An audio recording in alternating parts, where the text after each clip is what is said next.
please. Mrs. Brew? Here. Mr. Babalani? Here. Dr. Hayes? Here. Mr. Menegini? Here. Mr. Pop? Here. Approval of the minutes for the regular meeting of September 19, 2016. Any additions or corrections? Now we need a motion to approve the minutes. I make a motion, we approve the minutes for the regular meeting, September 19, 2016. Support. Mr. Babalani? Yes. Dr. Hayes? Yes. Mr. Menegini? Yes. Mr. Pop? Yes. Mrs. Brew? Yes. Approval of manifest 2016-18 in the amount of $455,732.99. Mr. Menegini, any questions? One question, page 3, D&L Plumbing, Heating, and Air Conditioning Maintenance Service. Did they change the name? I thought we had a contract with Best Heating on that.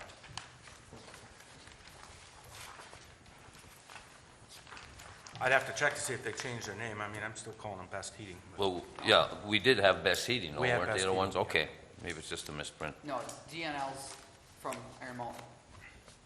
Is there a reason why we got them instead of Best? I don't know. The museum must have called them in. They just gave me the invoice to pay. Oh, that's up at the It's at the museum? museum, Oh, but it's not Best. It was DNL. okay, because it's, okay, it doesn't Oh, say yeah. it's under the museum, yes. Okay, that's all I have. Mr. Babalani? I got a couple, Doc.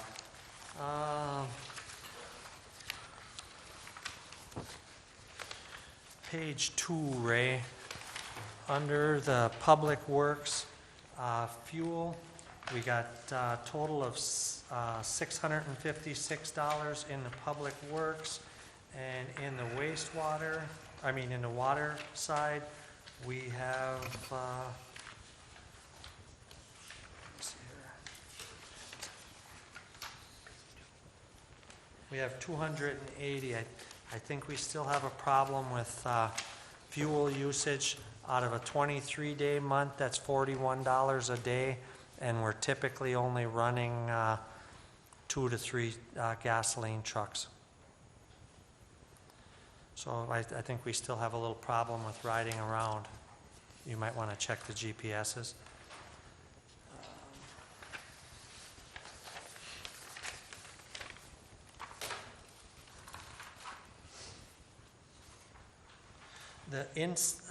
Under the water treatment, or excuse me, under the water side, halfway down, we have a Terrace Bay Inn Conference. That's in Escanaba, and they stayed the night? Yeah, they have. It was a 2-day? 2-day. Okay, That's for their water certification. okay, that's all I have. I have nothing. Mr. Pop? I have nothing. And the only other thing that I had was property acquisition on page 3. I wondered what that was. That was purchase, tax sale purchase. We put through for the WABAR, talked to Habitat, and there's a potential there for them to construct some houses. So they needed our assistance. So we were able to get that for the tax price. And we plan on reinvesting that money into their Habitat for Humanity. then? Yeah, they're actually going to then purchase the property and redevelop that. Any other questions? If not, we need a motion to approve. I'll make a motion, we approve manifest number 2016-18 in the amount of $456,732.99. Support.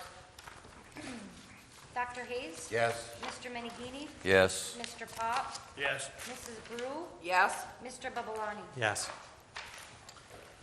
Anybody in the audience like to address any agenda items at this time? If not, we have time for addresses at the end of the meeting on any other topic. If not, we'll go on to a public hearing. We need a motion to go into public hearing. Make a motion, we go into public hearing. Support. Mr. Menegini? Yes. Mr. Pop? Yes. Mrs. Brew? Yes. Mr. Babalani? Yes. Dr. Hayes? Yes. Mr. Anderson, Yeah, thank you, Mr. Mayor. Under the state of Michigan legislation, communities that qualify can, under Public Act 198 of 1974 as amended, and Public Act 328, are afforded the option of allowing companies with specific type of companies, manufacturing being the main emphasis, to apply for what they call a tax certificate.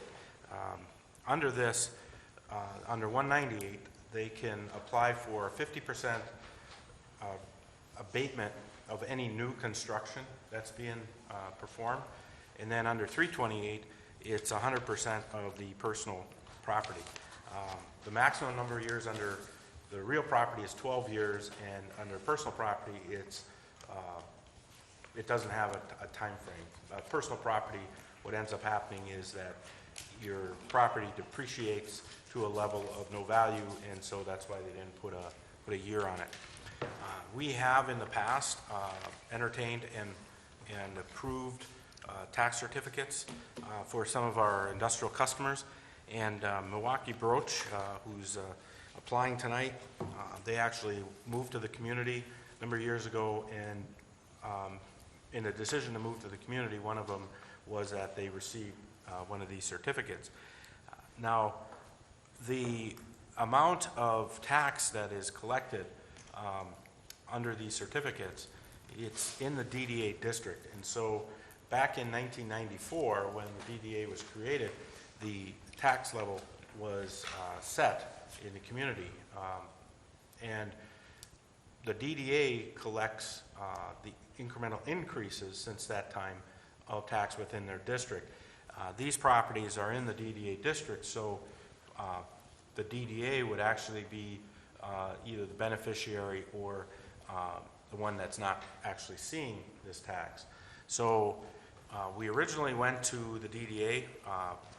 I bring these requests to the DDA for their review, since they're actually the taxing jurisdiction district that would actually see or not see this increase.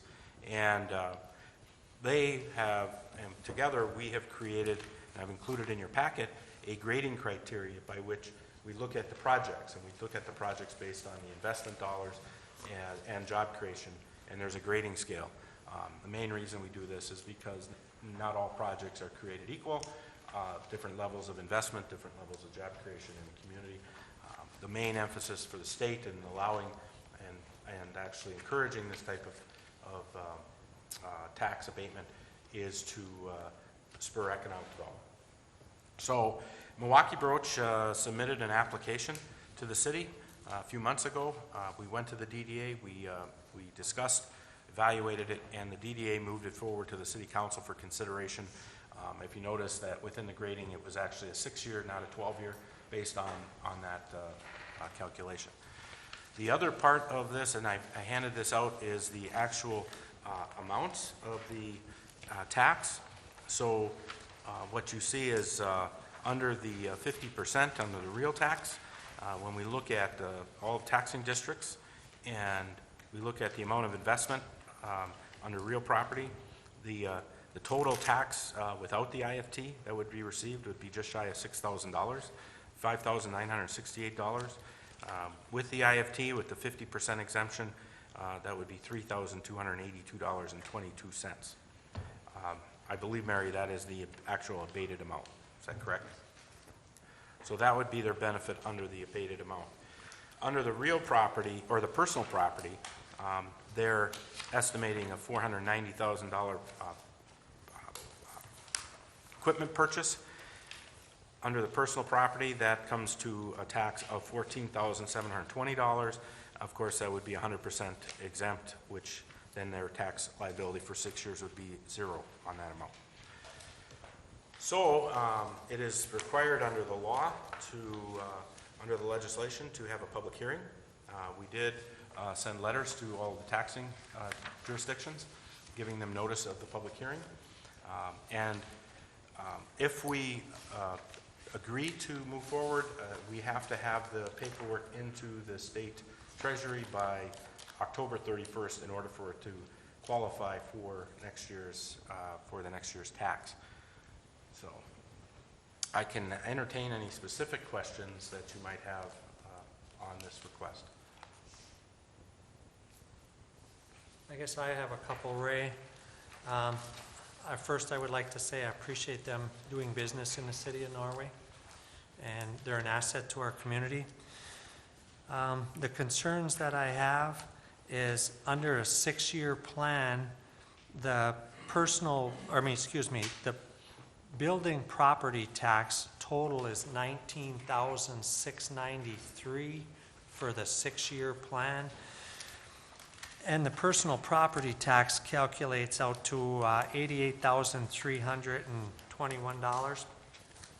So we're looking at, under a 6-year plan, we're looking at $108,000 and some change. I was on the council last time that we welcomed them to come to the city, and I remember that we had given them a 12-year tax abatement. We also had given them the property. If I'm incorrect, Ray, correct me. And the DDA had kicked in $100,000 to muck it out and get it ready to be built on. I don't want to set a precedence. You know, we have Loadmaster right next door. That is a good deal with us also. And again, I'd like to express that we're thankful we have you here. But I really do think we need to adjust this, being the DDA kicked in $100,000 a few years back, and they also donated the property. You look at, they originally had, I think they have like, they had 5 employees originally on there in the main building, and now they're looking at adding 4 to 5 more positions, full-time positions. And like I said, I appreciate that, but we look at Loadmaster, I'm guessing has 50 positions there between all the buildings they have in town. And I looked at the utility usage, and the utility usage is about a third, not a little over a half of what this building has here per building, Loadmaster versus the Tool and Broach at their existing utility billing. So I really do think we need to look at this closely. That's about all I have to say right now. Well, as far as I'm concerned, we have to have them. They've been good for the community. He didn't have to come here originally. He was going to go in Niagara until he personally came to Norway and says, hey, I hear you got some property. And he moved his business here. And I'm afraid if we even go back for discussing this again, we're going to send the wrong message out there that Norway doesn't want business. That's not really where I was headed with it, Lee. I just look at, the first round, we paid $100,000 or they kicked in $100,000 to muck it out, and I think the property was probably valued at maybe $15,000, the way it sat for the city block. And, we did bend over backwards for them, and they're a very good business to have in the area. But I hate to set precedents for further down the road when we already are invested with them quite a bit. I would like to throttle it back just a hair, because it is in the DDA's jurisdiction, and I know they approved it, but we also have a lot of projects that we could use the money in the DDA system. Again, with the DDA people, there's a lot of people that put time and effort into that, and 99% of the times, I will go along with these people on these committees that go with these recommendations. We have enough trouble getting people on these different boards that we have, and to have them come up here and recommend something, and we say, no, we want to change this, it's a slap in the face to me. And that's my opinion. I look at the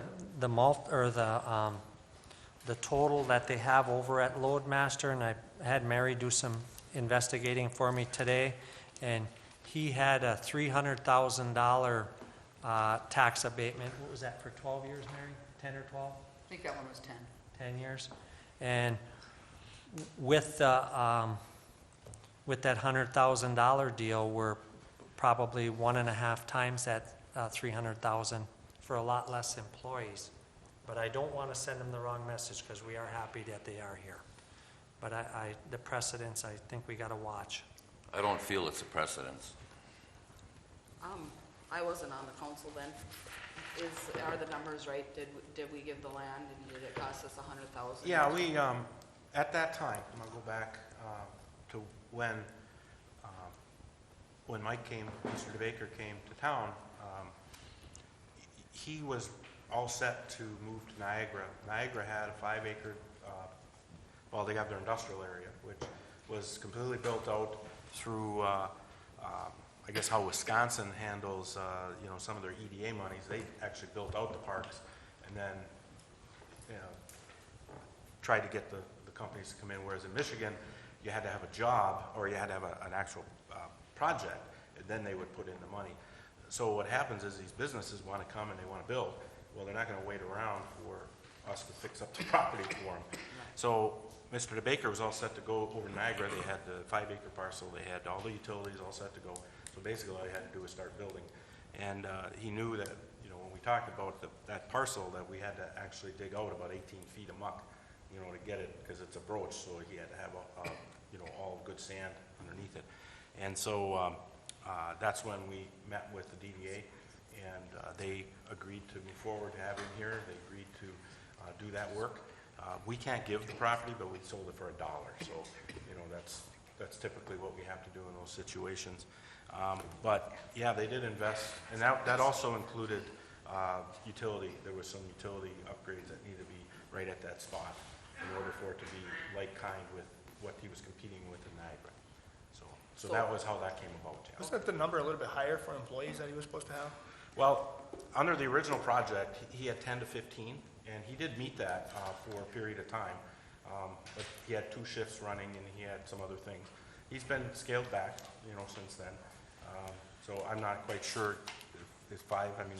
Well, I know somebody that works over there, Right. and it's right in that area. Yeah, so I know that they had scaled back, but they did meet their original... There's a couple floaters original that go back and application. forth between Yeah. the other operation in Milwaukee. Yeah. So, but his commitment on this project is 5. 5 new. 5 new. Five new. 5 addition. And you said we paid to put all the utilities and everything in too? Yeah, up to the property line. So what we did was we made it like kind to what he was going to get in Niagara. So, Anybody in the audience have any comments or questions?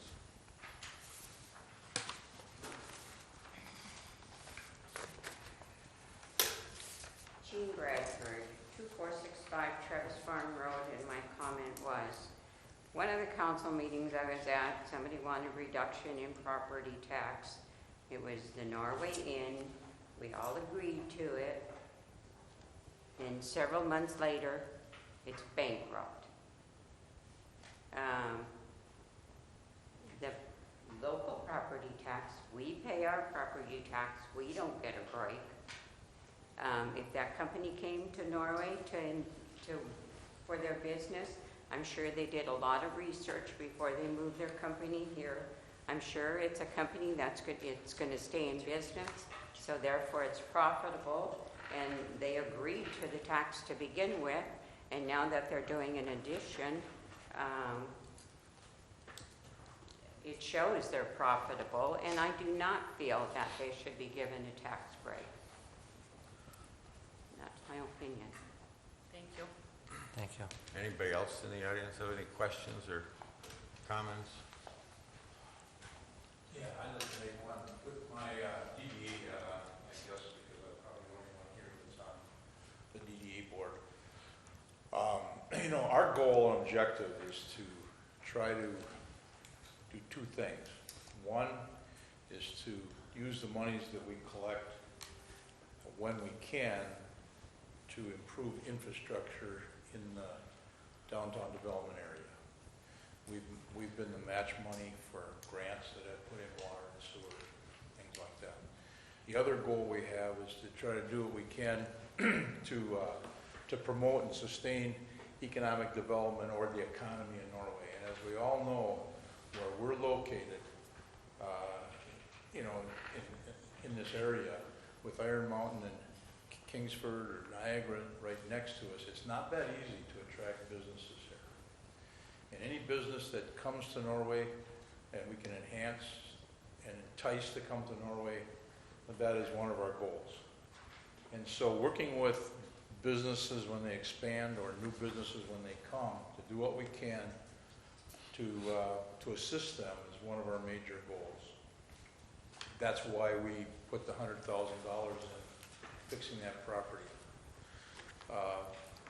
If this money was general tax money for the city, it might be a little different philosophy. We have, I don't know what word I should use, I don't want to say an abundance of funds, but we have some money, and we are not going to not accomplish the goals that might come up and the opportunities that might come up because of this loss of income. So the DDA, this is the way we talked about it, this is what our goals are, and that's why the DDA endorsed doing this and brought the recommendation to the city. And obviously you can do what you want, but on behalf of the DDA, and Dr. Hayes sits on that too as mayor, I would encourage you to strongly consider doing this. Excuse me, Bruce. Could you explain, I'm sure there's some people in the audience that don't know where you get your money. Could you explain that, a quick explanation Sure. as to how the DDA operates? Sure. I don't know if I should turn around or not. I guess I won't because I'm on TV. I guess to try to make it brief, the rules for the Downtown Development Authority and the Tax Incremental Financing District is that when the DDA was formed in 1994, it was the amount of taxes the city collected were X.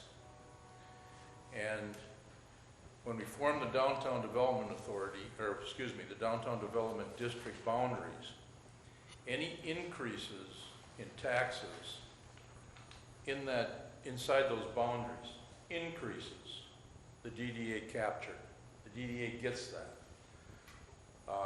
And so we, and if I'm saying anything wrong, Ray, correct me, but so we get this money. So when Milwaukee Broach came in and built in whatever year that was, they weren't there before. We capture those dollars. We capture any expansion that happens in the Downtown Development District, which is mostly a non-residential type area. We take that money then, and we use it to try to accomplish the goals I just talked to you about. So the money comes in, and any increases due to tax increases or building or additions and things that happen with the business, we capture that money. We capture not only the city dollars, but the county dollars, and the school dollars, and the library dollars, and the whole shebang.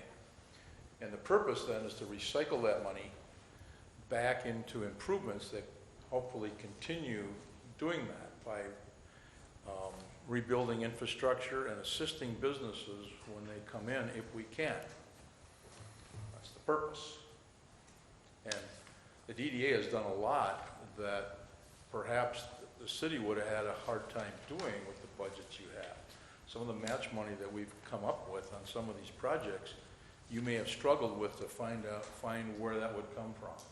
And there's a lot of infrastructure projects that have gone on. The 11th and Brown, the feed mill water sewer stuff, and the downtown, but one of the big ones was the rehab of the downtown sewers and water and things. We're paying bond issue until when, Ray? It's 2023. 2023. You also picked up Railroad Avenue, or at least a big portion of that. We contributed to that. So, Just one correction though, we do not collect on the school. oh, okay. The school is actually, even under this plan, it's They're out of made it. whole Oh, that's based right. on the state. They're out of it by agreement. That's Yeah. something we agreed to. That's right. But I mean, the state reimburses them back through Yeah. the state education fund. Thanks for that correction. So, I think it's worthwhile, and I think we need to do everything we can And, you know, another business, whether it be someone next door, whoever it is, I would encourage the same thing. I would be in favor of doing it whatever we can to get businesses here, keep them here, help them to be as successful as they can. So, if you got a question. The only thing that I have, Bruce, is I look at the total. They had, the first one was a 12-year, right, Mary? First one they had was a 12-year. We've kind of figured it, just a rough guesstimate, because we didn't have the figures, because Jim wasn't around, tax assessor. 176,000, and then you got the 108 here that's proposed tonight. You got the 15,000 that I feel that the property was probably worth. The 100,000 of mucking it out, and I don't really know what the utility extensions were. That's about $399,000 of tax forgiveness. They're putting in on this addition is $198,000. Yeah, I don't know. So I mean, I'm not for cutting it right out, but I'm in for throttling it back, because you got $399 here of forgiven tax debt, and you're forgiving tax debt on, I think the first building was probably 190-some thousand also, like the addition was here. It's very similar. Similar in that. So I mean, you're talking the whole building, just building, roughly 400,000, and you're forgiving $400,000 worth of tax debt. Well, hopefully this building is going to be here for a long time, and there's down the Yeah, road. I agree. The building is not going to depreciate. I think we have to encourage business, anything we can do to encourage business, and I agree with Bruce. If another company wants to come in with new construction, they should be able to get a similar tax abatement. And other communities will do that in our area, and if we don't, we're going to lose out. So I think we need to set a precedent here and say that we are willing to work with business in Norway, and we want to see people coming here and not trying to worry about a nickel or a dime here. It's Well, not you know, to this say. is 6 years too, right? I mean, it's not to This is say 6 that. years? It's- Okay. Yeah, it's What's 6 years. done is done, you know. But it's but 6 after years 6 on the building and the personal Yeah, but property after tax. 6 years, you know, they could be here 20 more years, 25 more years, a long time. And we're gonna take in a lot of tax dollars then that we won't take in at all if they located somewhere else. We also thought the American was going to be here forever too. But that wasn't an abatement. And that's not an industrial, and that wasn't an abatement. That was That a wasn't an tax abatement. adjustment. Yeah, that was. I understand They were that. filing. But I'm just saying, we got 399,000. I'm not for discontinuing the process, and I'm not for taking it away totally. I'm for throttling it back because of what we already invested initially to get them here. I'm not saying not giving them incentive, because I'm for building in the city, and I'm for giving incentives. But I think that we have to watch what we do, because there's a reason why your fund has money in it. And it's not for giving tax abatements on all the properties. Well, the DDA has recommended doing it. I've kind of explained why. I guess you guys have the, guys and girls, have the, have the final say. So, I mean, there's not really anything else I can say. Anybody else have any comments or questions? Anybody else have any comments or questions? Anybody in the council or anybody in the audience? Is there any other comments or questions? I'd like to see us maybe go down to 25% or half of what we have here for this next round. Or you can't because You of the can't adjust the legislature. percentage. You have to, it would be the number of years. So you would do. That's if what you I mean, wanted- the yeah, number of years. You go to 3 We'll do years the and number of 50 years. as opposed to 6. That's what I would like to see.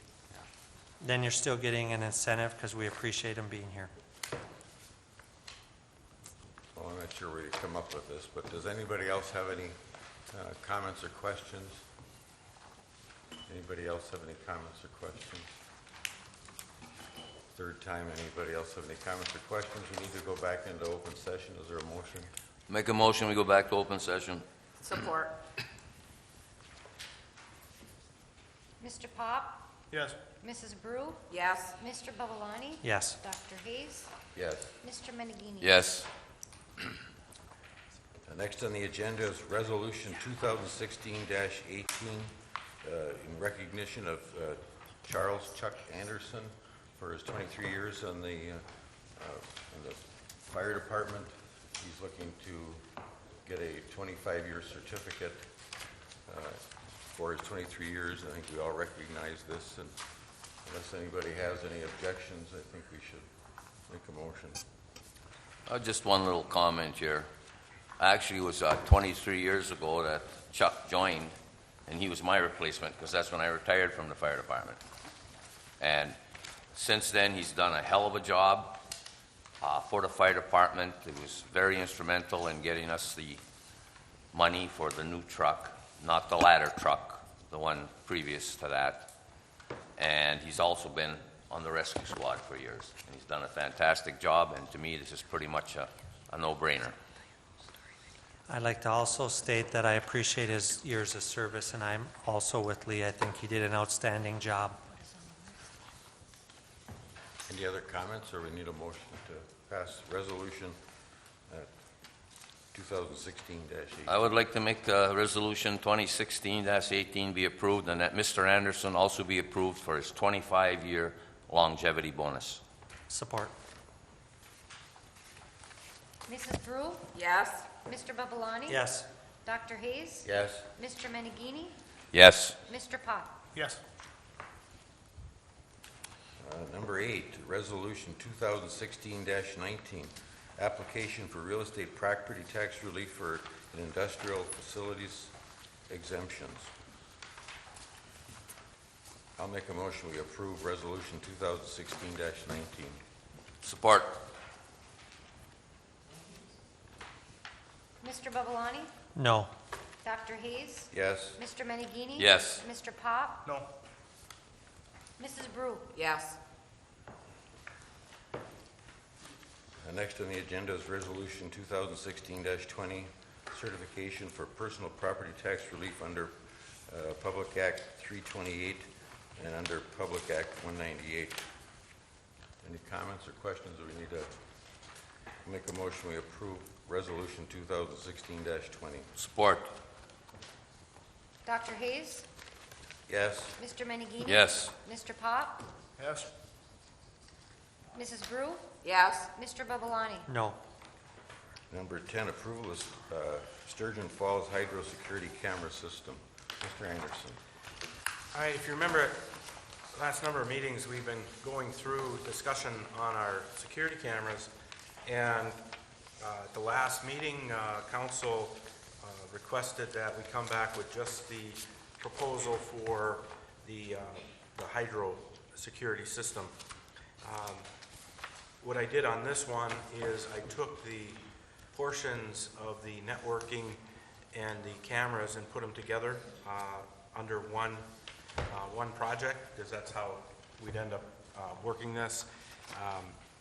The request from all the staff is to have the data actually come back, utilize our fiber that we already have at the cabin, and have them come back, to our server here at City Hall.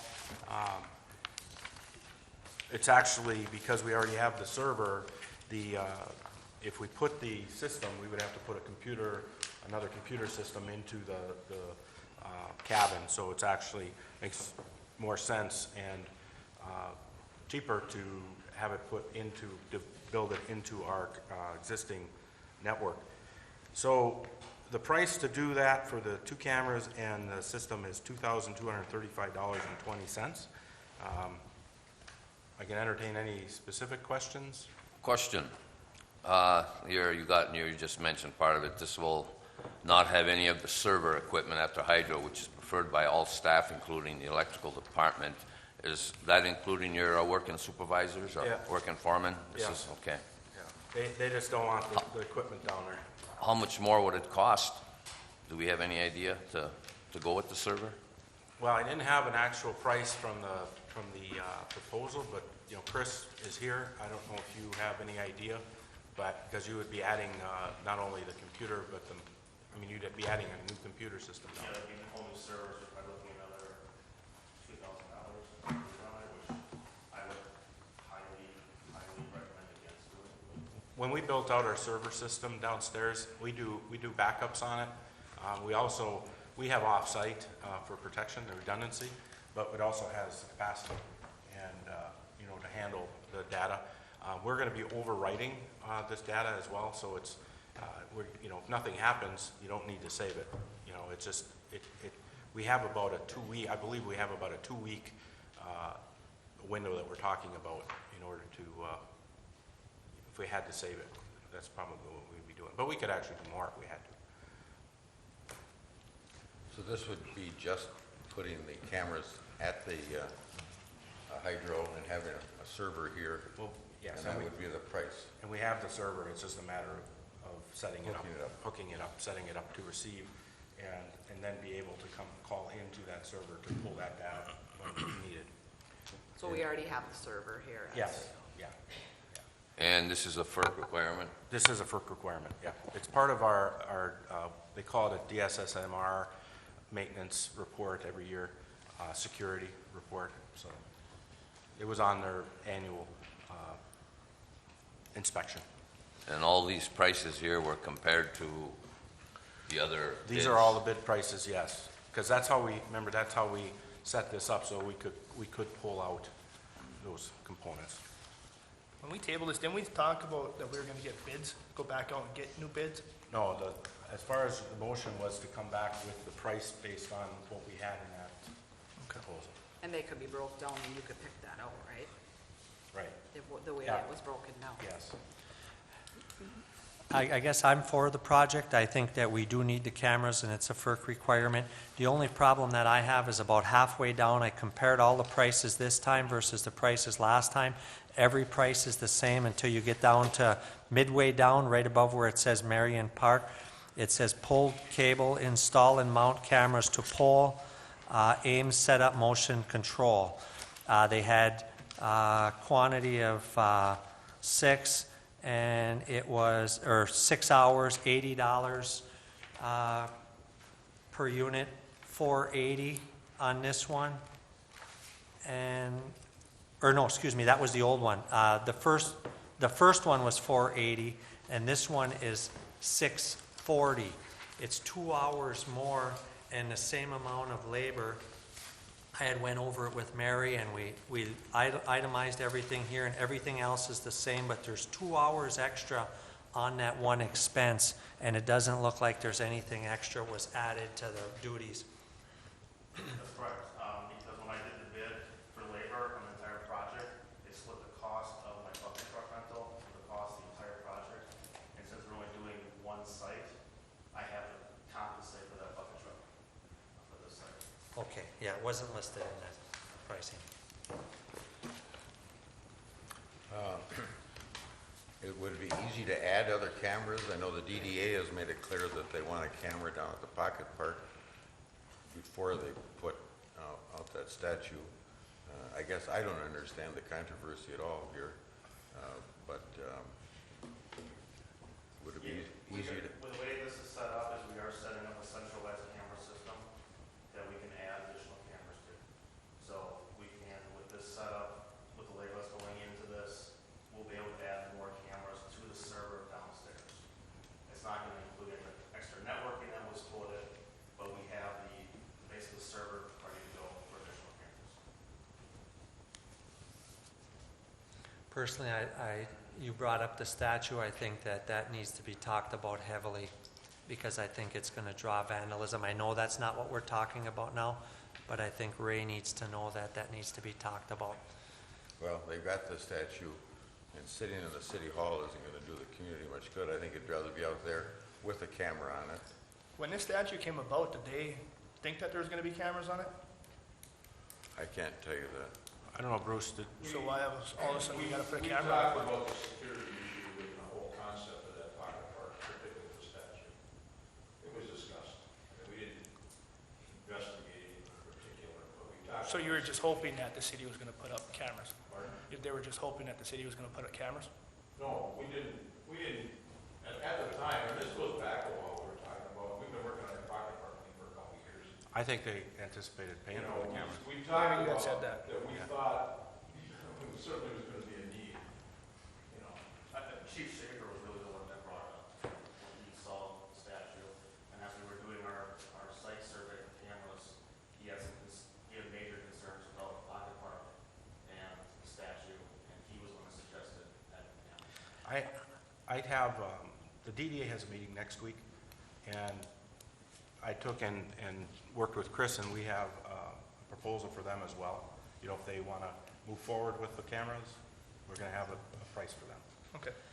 I just think that they need to think over where, that they're gonna put that there, because like I said in the past, I think salt is gonna eat that alive. I know it's plastic, but it's gonna raise havoc to the finish. And I also think that you're inviting property damage to the pocket park because you are putting a Viking statue in Packer country. And somebody that would normally ride by might swing in and damage the pocket park because of that reason. I think it needs to be thought about before it's located there. I know that's not what we're here for right now. Sure. Please. One more item I wanted to bring up with this was I had extensive talks with Chief Schaefer on this entire project, and one of the high priority cameras that he had on his list was the back door where the police officers are. Right now, there's no window on there. They can't see anybody coming up to that door. He really felt strongly about having a camera at that location. I did break that out into a separate quote. You guys don't have it, but it was a cost of the camera and then a viewing station in the back room so that they could see. Right now, the computers they have back there, because of the way they're set up for accessing police information, do not have access to the internal network. So a separate computer needs to go back there with a monitor. Then they can view that camera on the back door. That price, was $1333. And that includes the camera, the installation, and the computer monitor. So I just want to bring that up because Chief Schaefer did wanted that as a high priority, and feel that's something that was important to consider. Thank you for bringing that up, because when I did talk to him, he did say that was one of his priorities, and I would have to agree with that. With that back door not seen on the other side of that, opening that door, I do think we need a camera there. What was the price also. on it? $1333. You could, if you did approve installing that, you could have the police then access the monitoring of the other cameras, so they could see those cameras real time. You could use that station for... That was the idea, having that workstation back there, was that if we did the entire project, they would have access to live see all the cameras in the background. But for this particular instance, they have to have a computer back there to be able to see that. That wouldn't add to the cost any when you put that camera in. That would already be in that $1,300 quote Yes. for viewing the other cameras. Yeah, that's what the centralized server Yep, that you guys I understand. are looking at does. Just making clarity. So, Well, To I me, think we should put it in. I think we should put the one at the door and the two at the park. Yeah. You mean at the... Or excuse me, at the hydro. I just clarify, I think there was 4 at the hydro. Well, at the cost of the $22,3520, Yeah, right? there's 4 cameras at the hydro. Okay. That's all. Thank you, Any Chris. questions? What was the amount? What would it be, what cost would be to add other 12.36. cameras? Then it's just a matter of breaking down, I broke those costs down for each location. So if we want to add cameras somewhere else, it'd be a matter of getting the networking piece taken care of and then installing the cameras. And it really just depends on how many cameras they want to go with at a location. The main cost is the networking and the labor to install. The actual physical cameras are relatively inexpensive, so whether we're installing 1 camera or 5 cameras, there's not much difference in labor and installation. So we can add as many cameras as we want to the system. It's just a matter of getting the networking piece of it taken care of and then the labor to do it. What about solar cameras? Did you look at them at all, or no? I've not looked at solar cameras, no. Okay. I don't know if I would rely too much Okay. on those. They have solar installations where we can power them off batteries is an option, but we have utility power pretty much everywhere, yeah. Now, this has got like a lockbox around the camera itself? so No, the they're camera not. can't get damaged? No, the cameras are they're external cameras that are made for the elements, but all the cameras are gonna be 20 to 25 feet in the air. So if they're gonna hit them with something, they're gonna hit them with, but no, they're not enclosed in any kind of lockbox or anything. The equipment is, but the cameras. What's the life expectancy out of a camera, normal life expectancy? I would, These 10 cameras- years? I would say at least 10 years. We've got cameras already out there 5 years on the last version that they put out, and we haven't had any issues with them. It just depends on if they get damaged by somebody or lightning or things like that. But left alone, they have pretty good lifetime. Would the city crew be able to install cameras in the future? Who knows? Huh? Sure, they can mount them. I mean, they could physically mount the equipment and we could show them how to run the cable, but we still have to configure them in the system. I think we got a lot of other projects, Doc. Well, I'm just asking, we're talking down the road, and I think cameras have become part of our society. If you look at Sully's plane crashing into the Hudson, how many pictures did they get of that plane going by? And any crime that occurs in a major city, it's always caught on some camera. I think cameras are part of here and now. I guess, again, I'm not understanding why there's controversy except for the cost. But we certainly wasted much more money than this whole project would have. I'm getting Just kind of wasted tired of money. that statement, Doc. I don't agree with that statement at all. Well, we have. So a It- total, they if we didn't were to waste add it on my everything, account. it would be 3,600, 3,668 if we were to add on the police department. 36, 68, 20. Yeah. I think we gotta add that on. There would potentially be one other cost because we have to cut into the soffit outside, so we might have to have a contractor cut that out. I'm gonna try doing it ourselves first, but there may be a little bit extra labor doing that, but that's the only other unknown on that project. Why is it controversy? Why do you say that? Well, it's just, we got letters from people who said, it was on Channel 6 News. That's the controversy, and that's the question, why is there a controversy? Because it's spending money we don't have. That's why it's a controversy. It all comes down to priorities. People have different priorities, and they're not always what we agree on. Well, I agree, so we need to do at least this part of it, that's the minimum, I believe. Any other questions?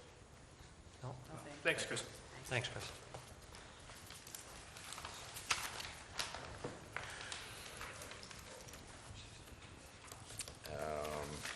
So we need a motion to approve the proposed system. I'll make a motion, we approve GoTech to put in the security cameras at the hydro, not to exceed, and the camera by the door of the police department, not to exceed $3,668.20. Support. Mr. Pop? Yes. Mrs. Brew? Yes. Mr. Babalani? Yes. Dr. Hayes? Yes. Mr. Menegini? Yes, yes. Hydro and Water System Automation LLC and HMI support. Mr. Anderson. This is another agenda item that has come back from previous meeting. I worked with Grant on the contract. He had a chance to take a closer look at it. We made some, we added a couple items to it, and it's ready to go for council consideration. We just felt like, this is a decent contract to be used with our independent contractors, whether they're professional service or small projects. So the original contract that we handed out was actually given to us through our insurance. So there was probably some little additional legal questions. So. And I don't, just very, very briefly, folks, I took the original contract that we did have from MMLA.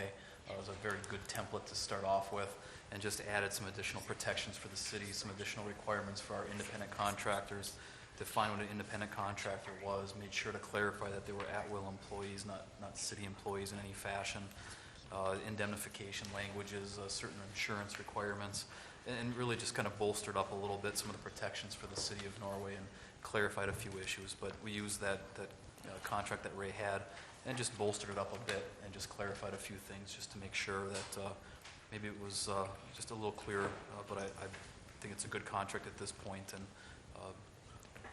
up to the council for consideration.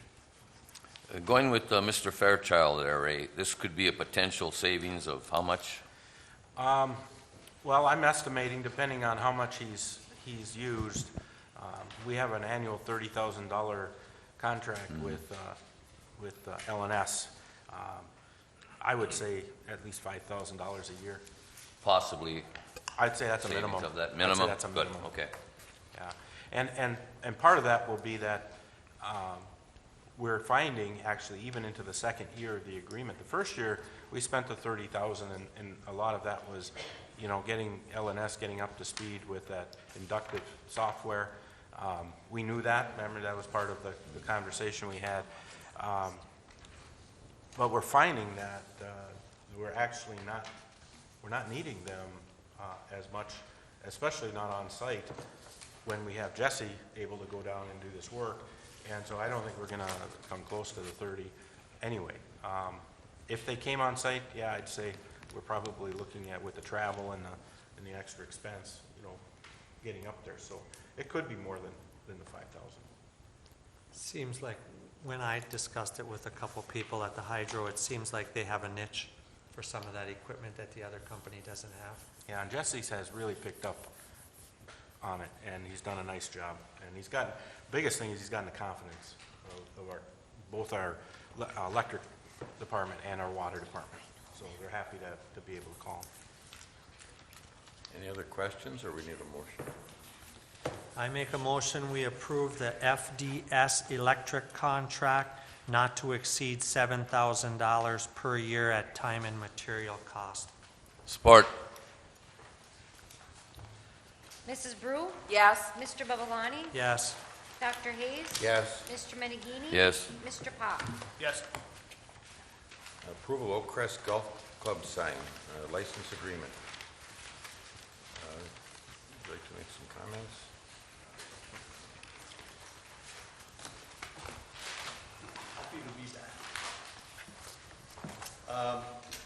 Back sometime, maybe a month ago, I was here to request approval of a permit to install a lit sign along Highway 8 at the entrance to Marion Park for the golf course.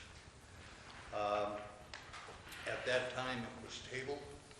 The request had to do with asking the city to assist in securing and installing a pole for the installation of that sign. Excuse me. And we were presented with a cost breakdown to do that. That cost was roughly $1,100. At that time, I said, well, I would have to take it back to our board of directors, which I did. And we spent some time on it and took a look at, first of all, where we're going to come up with $1,100, and secondarily, we started talking about other things related, and those other things included the lease agreement that we spent a year developing. And that lease agreement does not cover every nook and cranny. It took a year to get just the guts of it. So there were a few things that we talked about at the table, and those things were not in the agreement, but were agreed, made sense for both parties. Amongst those were, there will be times when the city needs something from Oak Crest that they don't have, or whatever, and vice versa. A simple barter system. The second thing that was talked about was the fact that with the water running through our system, there's high electric bills. There's system maintenance for the watering system, and that the city should pay their fair share, which was agreed to. That was not an issue. The issue was, how do we do it? There was some looking at a metering system, which I believe I heard a number of $6,000 to install a meter, which I think is ridiculous. I wouldn't do it. So we looked at what our costs were, and we provided some numbers to you that you can argue what we came up with for the city's share of those numbers. I believe the number was 23%. But I think if we went down and took those numbers down, and that, by the way, didn't include labor or system repairs that were made throughout the summer to allow that water to flow, which were numerous this year. We didn't include any of that, but even discounting that, we took and looked at just the percentage. You could take that down to 8%, and we still exceed the $1,100 the city was asking for. I think the city's numbers were very valid. What I'm asking for is that we look at a different approach here. And I think a good and equitable approach would be a barter on the two items, your water use and the pole. Now, which still leaves a balance that the city could carry. But we are not, the board is not asking for that.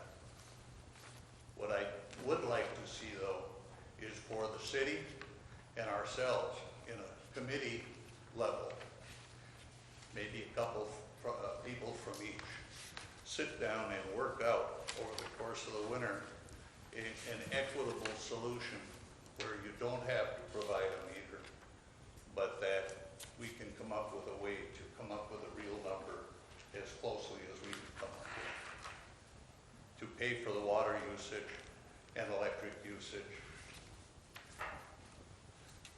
So that's what we're asking. We're asking that we get the pole installed with electric service run to it so that we can have our sign. We think that it will help us a great deal to bring business into Oak Crest. We are hidden back there as far as the restaurant. The golf course, we have a big wooden sign across the road that says Oak Crest GS. To the non-initiated, it means nothing. It's also, it is flipped. So that's what we're asking. So And- you're saying that the negotiations this winter would be for the water use and the power use For next year. for next year? Okay. We got it this year for nothing, basically. Yes. And There's no meter done for nothing. during negotiations, I was the one that had brought that up, that would only be fair that we pay for our share of the water that's used out Marion Park on all the ball fields. And we were going to put a meter in, but like you said, they come up with that $6,000 figure, and that's totally wacko as far as everybody concerned. And then I forgot that we hadn't paid for the water this summer because you were on your own. Yeah. And we got Understandable. everything watered, and I mean, labor is money, but for the actual cost of the pole, $100, and then with the labor included, I think it's pretty much where we should trade it out, like you said, barter it for now, and we'll get into discussions later on to see what we can actually do on our share of the water. We need to just come up with something that makes sense for both parties. I think it's a good deal, but I think we got to make it aware to the public that the water in that is used out of the city funding for the parks and recs, and so we're not subsidizing the golf course with utility customers' money and taxpayer money. We're just getting in return the water that would have came out of the parks and recs funding. I also was on that committee, and we did sit down and talk, and we figured we're gonna run into some bumps in the road, and I don't have a problem with this at all. I had one question. Is it possible to put it underground rather than having another pole? I'm sorry. You got to hang Would a it- sign. Well, you gotta hang the sign. Oh, I thought the pole was just to conduct the electricity. No, it's the sign hanging on the pole. Okay. I'd be happy to answer any other questions. Thanks, Tom. I appreciate it. You're welcome. Thank you. You guys are doing a good job out there. I've heard a lot of good reports. Appreciate the permit being approved. Thank you. Any other questions, or we need a motion? I make a motion, we approve the sign pole installation. Support. Mr. Babalani? Yes. Dr. Hayes? Yes. Mr. Menegini? Yes, Mr. Pop? Yes. Mrs. Brew? Yes.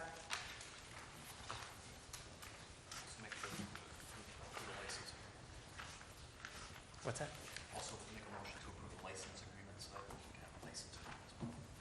Can you add the license agreement on that motion? Just do a separate motion. Or I separate, would you want a say, separate we- motion? That motion's been Okay. sent through, so. I make a motion, we approve the license agreement with the golf course. Support.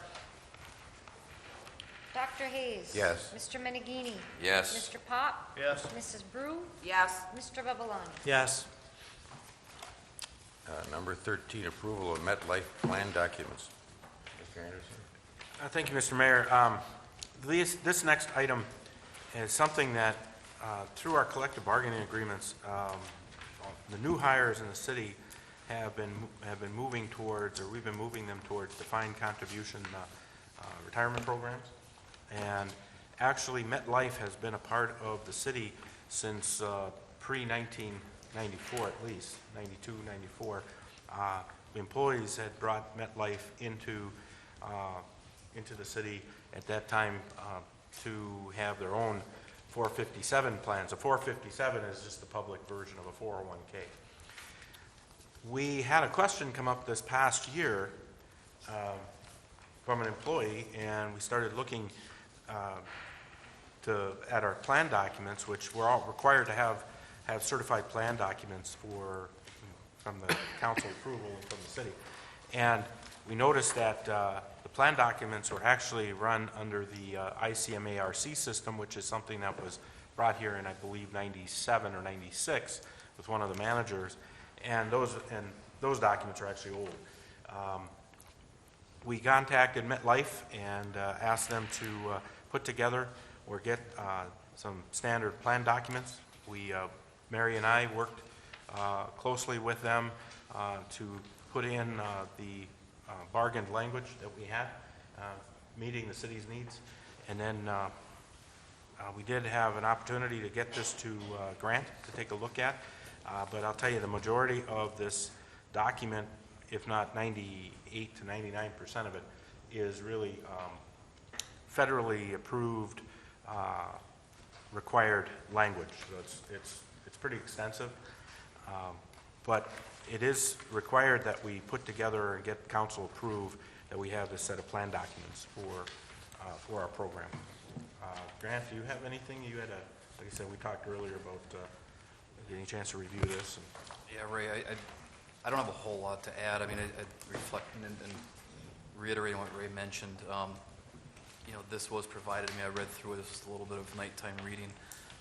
The prototype plan, the 10-page, I think it was 10 pages, where really a little bit more of the unique circumstance of the city through the CBA come into play with some of the elections and some of the notes where you see the decisions or the reflections made in the document itself with the X's where their choices were, and those reflected the CBA.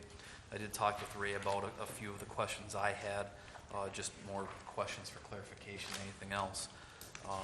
And he answered those, and you know, it is a boilerplate standard language. There's not a whole lot of wiggle room with these types of issues. And then the amendment for the Protection Act, I think it's about a umpteen-page document. Just contains a lot of standard boilerplate language pulled from federal statutes, and you know, there wasn't a whole lot that I can. You know, I looked at it and said, well, it looks like a 457 plan. You know, it's developed by a lot of folks in Washington. I think in this case, MetLife in Minnesota. So. How many employees do we have on this plan? On the plan now, what do we have? About seven or eight, maybe 9. We have some that are contributing, but the ones we're matching are only 5? 5, yes. 3 in the electric and 2 police. But there's probably about There's probably about 10 or 11, 10 or 11 that are. because some If are we're not matching, then they're participating others. without the match. Yeah.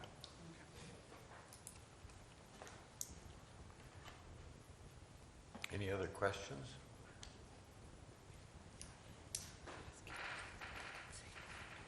Well, I got to page 17 on this, and I quit reading. It's just, anybody wants to read this after, I'll gladly give it to them. We need a motion. I'll make a motion, we approve the MetLife defined contribution plan documents, which include an adoption agreement and amendments. Support. Mr. Menegini. Yes. Mr. Pop? Yes. Mrs. Brew? Yes. Mr. Babalani? Yes. Dr. Hayes? Yes. Approval of special events application for Leif Erikson. Anybody? I don't think there should be any controversy here. We do this every year. They're basically they're using the downtown in the community. We also included application from the Mangini Museum, Jake Mangini Museum. They have a couple signs that they wanted to put out. Most of this is you're recognizing that they're going to have some signs out, and the signs will be in public right away. So, did give you the layout of the festival. It's going to run from Friday night through Sunday morning. So we hope everybody comes and enjoys. I'll make a motion for the special event applications for Leif Erikson Day. Support. And that would include the signs. Okay, that was Scott. Scott. It Mr. also Pop? includes the sign. Mr. Pop? Yes. Mrs. Brew? Yes. Mr. Babalani? Yes. Dr. Hayes? Yes. Mr. Menigini? Yes. Last on the agenda, approval of electric department boom truck repair. Yeah, this is a late addition to our agenda, but I got a call from our mechanic. Dropped off some paperwork. We had a problem with one of the electric trucks in the boom, and we aren't certified to do boom work. We have all of our work on the booms done at Utility Sales and Service out of Appleton. Their price to do this work is $2,571. If we don't get this work done, the boom wouldn't be certified and we wouldn't be able to use it. So this is one area that we have always had Utility Sales and Service do the work, and that boom work is pretty specialized, pretty complicated. Is there any other work on that truck that needs to be done by a certified people besides the boom while it's gone? Not that I'm aware of. I would hope that they would ask that question, but I'm guessing that they go through and do another look at it. But I mean, is there any other inspections that have to be done besides the boom that we can't do? So once we get it down there, we don't have to come in front of the council again to get a purchase request to do these work? I mean... Yeah, again, I can't answer that question specifically. I hope that they would take that advantage if they're looking at it, that they see anything. Okay. We need a motion. I make a motion that utility sales and service be approved for the cost not to exceed $2,571. Support. Mrs. Brew? Yes. Mr. Babalani? Yes. Dr. Hayes? Yes. Mr. Menigini? Yes. Mr. Pop? Yes. That's our agenda for the night. Does anybody in the audience like to make any comments on any topic? So please come to the microphone and state your name for the record. Limit yourself to 5 minutes.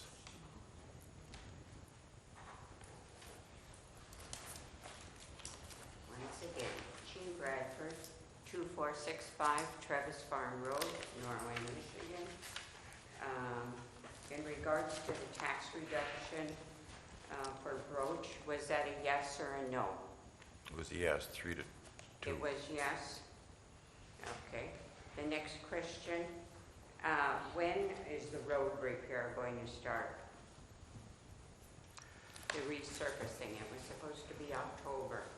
Right. Completed by the 15th. Yes, they were talking about this week or next week coming in, and then it's basically a week and a half job. So it will be accomplished by the 15th. That's the requirement, yes. Okay. The golf course, does the city own the golf course? Yes. When the city took over the golf course, they assessed it into the city, so the city limit sign there by Danielson's greenhouse. Does the city limit actually go out to the golf course now? There is a section of land in there that we do not own. Right at the limit sign. That still is the limit, and then up farther we own. The city is on the right-hand side. So the Marion Park and the football, baseball fields and the soccer fields and the golf course have been annexed into the city. but that area between is still the township. That's correct. And that is still township taxes and township electricity and water rates. Right, Is that they correct? pay different rates in the township, yes. Okay.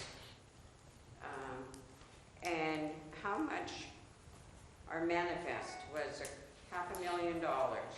How much, and there was 3 questions on that manifest. How much did we spend for electricity? Mr. Anderson, you know, I have offhand. Let's see, I think the bulk of it was taxes. I don't think it was in there. It was So you last- can have the WPPI The bill? the WPPI bill you're talking about? I'm sorry? The That would be the WPPI bill that we pay? Correct. That was not on this It's not manifest, on it was on the first one, which was for the month of August. We have not received the September bill yet. So that will come up at the At the next meeting, it'll be on the manifest. manifest. Okay. Well, I think that's the total of my questions. I thank you. Thank you, Thank you. Jane. Anybody else have any questions? Mr. Hawkinson? Yeah, I wanted to give everybody just a quick update. We had our pre-bid meetings for the water sewer project and wastewater treatment plant last week. We had 6 contractors on the water sewer project: Hebert, Oberstar, Baco, James Peterson Sons, Lindbergh, and FA Industrial out of Iron River. I'm thinking they may not bid it. Hopefully the other ones will.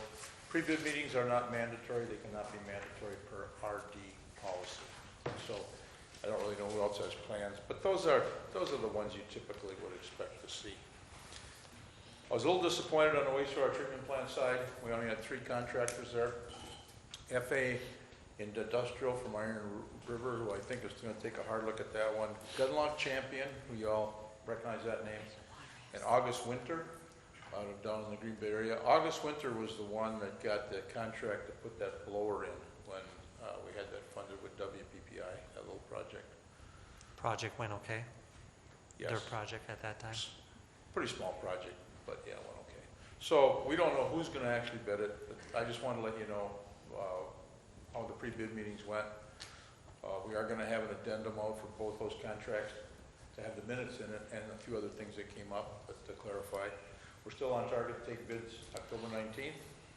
One of them's at 2 o'clock, one of them's at 3 o'clock here.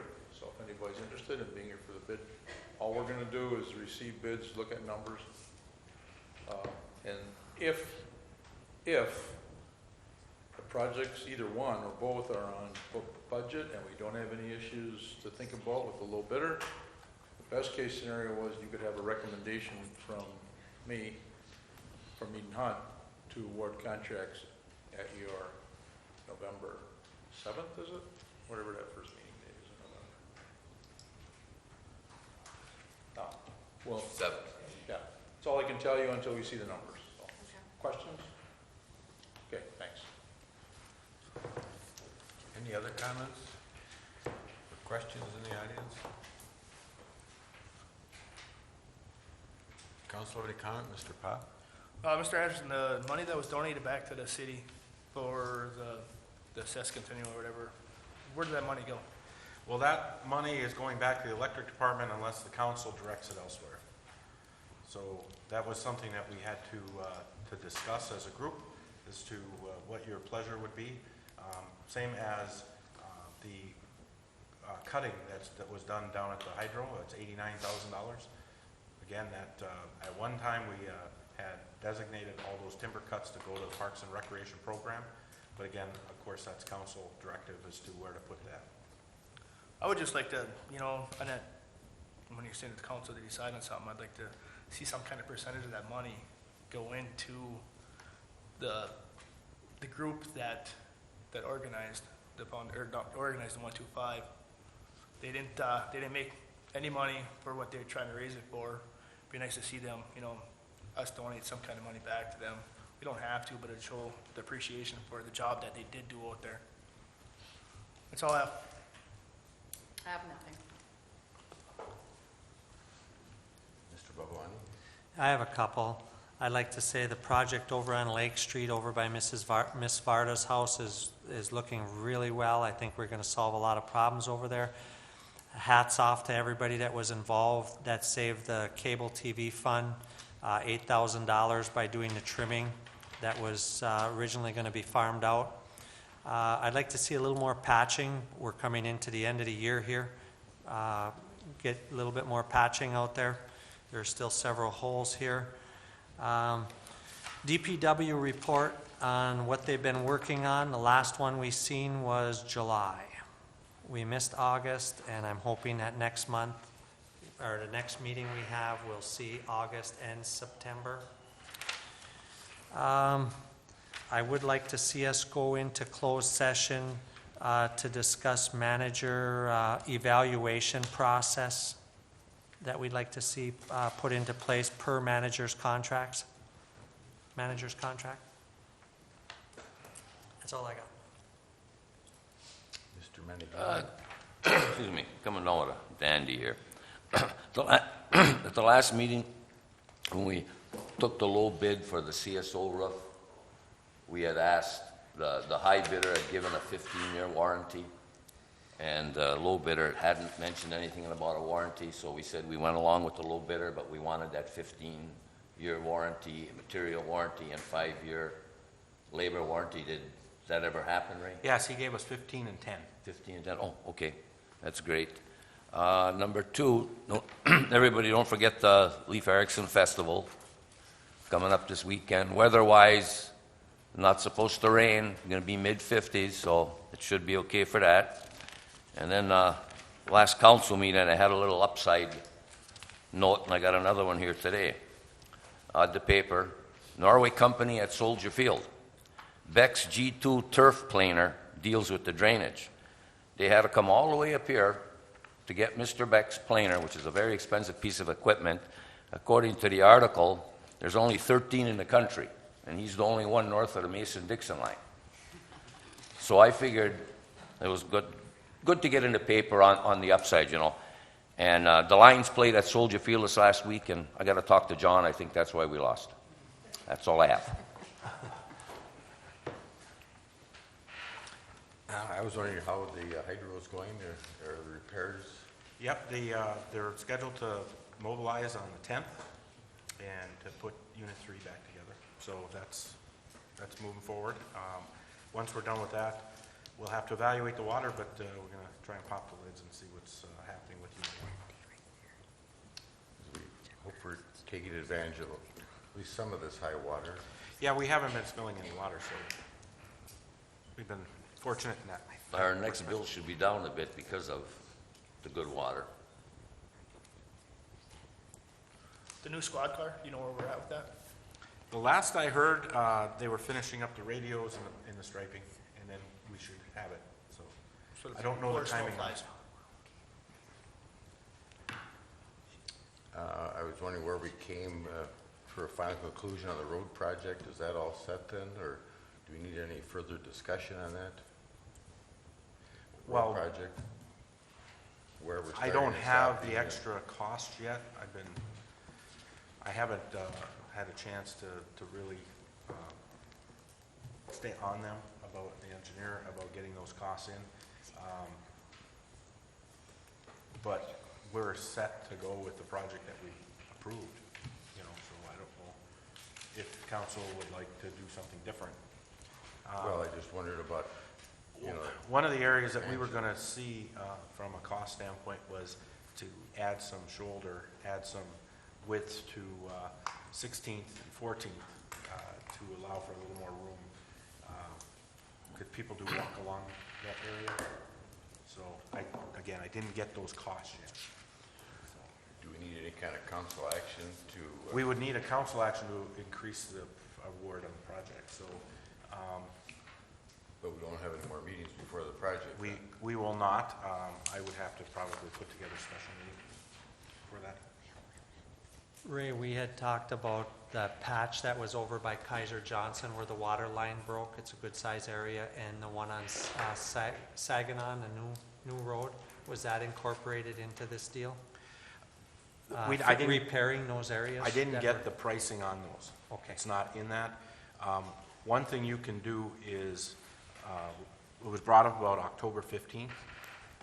I mean, our next meeting is the 17th. You could give them an additional week. If they do this extra work, they probably would come back and ask for it anyway, because then that would be, then you would have a meeting before the end of the project.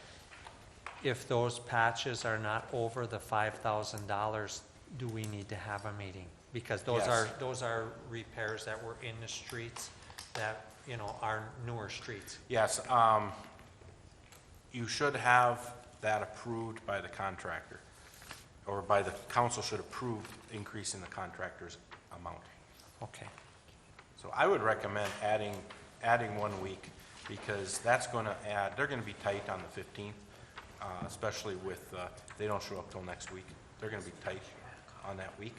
So I would recommend adding that, because you're gonna want them to do those patches.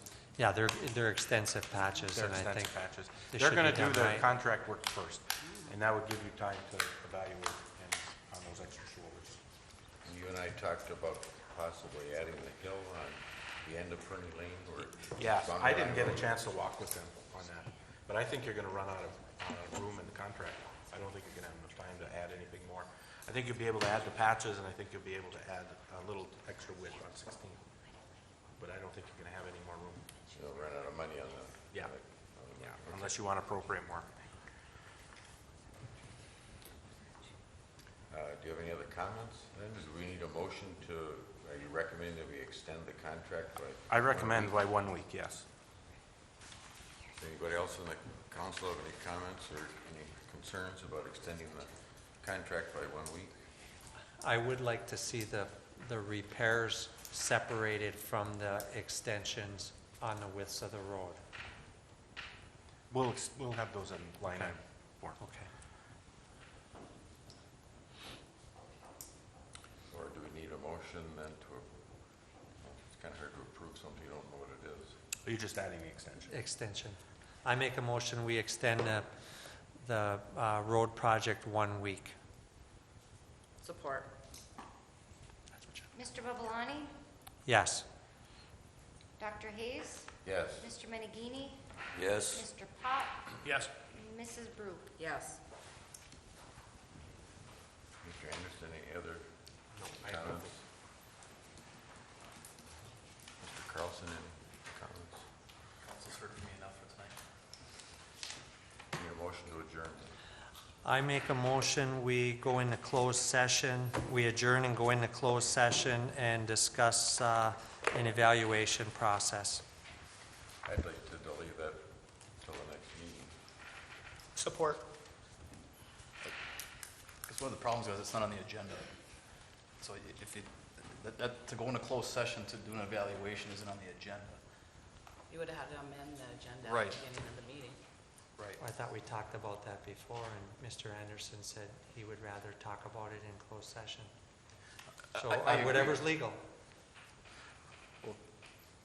Right, but you need time to prepare for something like that, you don't want to just... I'm not prepared. I wanted to just go over some brainstorming ideas with the stuff that we have here. We're not making any evaluations, and Mr. Anderson is not kicking in any of his evaluation comments. Just looking at the process is all I was interested in doing.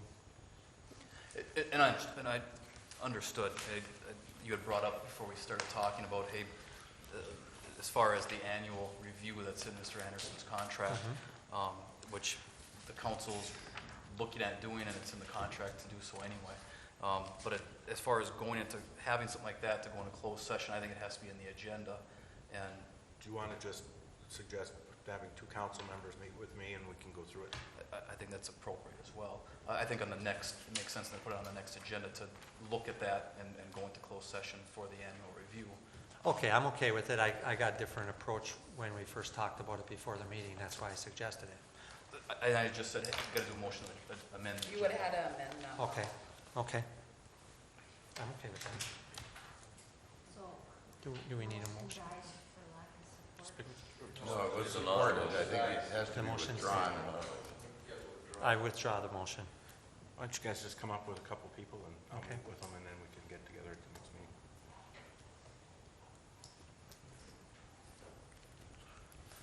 I make a motion, we adjourn. Support? Dr. Hayes? Yes. Mr. Menegini? Yes. Mr. Pop? Yes. Mrs. Brew? Yes. Mr. Babalani? Yes.